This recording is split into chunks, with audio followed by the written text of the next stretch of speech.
స్వచ్ఛమైన ఆవు నెయ్యి సప్లై చేయాలంటే దానికి తగ్గ రేటు ఉంటుందన్నారు టీటీడీ ఈవో. కేజీ నెయ్యిని కేవలం 320 నుంచి 411 రూపాయలకి ఇస్తున్నారంటే ఆలోచించాల్సిన విషయమని ఆయన అన్నారు. అంత తక్కువ రేటుకు స్వచ్ఛమైన నెయ్యిని ఎలా సరఫరా చేయగలరనే ప్రశ్న తలెత్తుతోందని చెప్పారు. తక్కువ రేటుకు ఇస్తున్నారంటే ఆ నెయ్యిలో క్వాలిటీ ఉండదని అందరికీ అర్థమవుతోందన్నారు ఈవో. అన్వయబుల్ రేట్స్ ఇప్పుడు గీ సప్లై చేయాలంటే ప్యూర్ గీ కౌ గీ సప్లై చేయాలంటే దానికి ఒక వైబుల్ రేట్ ఉంటుంది. ఎవరు కూడా ఫ్రీగా సప్లై చేయరు. సప్లయర్స్ ఎవరు, వాళ్ళకి ఒక బిజినెస్. అది 320 రూపాయల నుంచి 411 రూపాయలు కేజీకి ఉన్నాయి. అంత తక్కువ రేటులో ఎలా సప్లై చేస్తారు అనేది చూస్తే ఎవరు కూడా ఆ రేటు చూస్తేనే మనకి ఇది ప్యూర్ గీ సప్లై చేయడం వీళ్ళు కాదు అనేది ఎక్స్పర్ట్స్ కూడా చెప్తున్నారు. నార్మల్ పర్సన్స్ కూడా చెప్తారు. మనం కూడా బయటకు ఉన్నప్పుడు మంచి గీ కొన్నప్పుడు ఎంతకు వస్తుందని మనకు కూడా తెలుసు. బయట ఎంత రేటుకి మనము ఎంత రేటు పెట్టాల్సి వస్తుంది క్వాలిటీ గీ కొనుక్కోవాలంటే మనకు కూడా తెలుసు. అలాంటిది అంత తక్కువ రేటుకి కొనడం వలన అక్కడే మొదటనే మనకి దెబ్బ. అంటే అంత తక్కువ రేటు పెడితే ఆల్మోస్ట్ మనము ఒక క్వాలిటీ మీద అంటే కంట్రోల్ ఉండదు. వాడు ఇచ్చేది మనకి ల్యాబ్ లేదు, మన ఓన్ ల్యాబ్ లేదు, మనం బయటికి పంపించము, రేటే చాలా తక్కువ. ఈ 3 పరిస్థితుల్లో అసలు క్వాలిటీ గీ వస్తుందనేది రాదు అనేది అది చాలా స్పష్టంగా తెలుస్తుంది.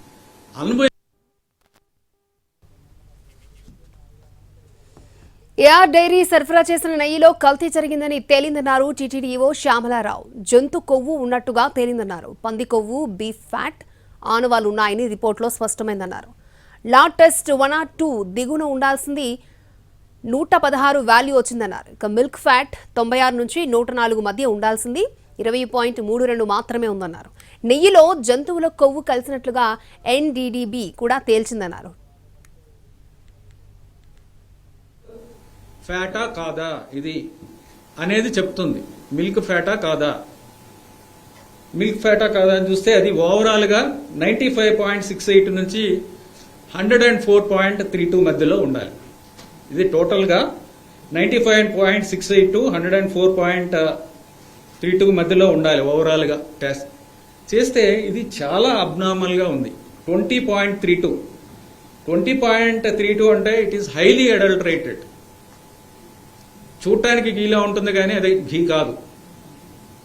చూడటానికి మాత్రమే ఘీ. ఏం చేస్తారంటే అన్ని రకాల పదార్థాలు కలిపి ఒక పదార్థాన్ని తయారు చేసి దీనికి కొన్ని టెస్టులు పాస్ అవుతాయి. కానీ డీప్గా అనాలిసిస్ చేస్తే, ఈ టెస్టులు చేస్తే దాంట్లోనే మాత్రమే బయటపడతాయి. అవి 20.32 విచ్ ఇస్ అబ్నార్మలీలో 95.68 to 104.32.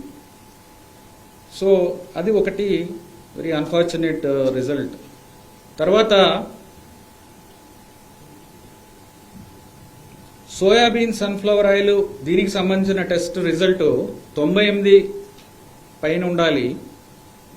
ఇది 87.61 87.61 వచ్చింది S value. That means this is adulterated with soybean, sunflower, olive, rapeseed, all these things మీకు ఇంతకు ముందే చెప్పాను ఆ రిపోర్ట్ దాంట్లో. తర్వాత లాడ్ అంటే పిగ్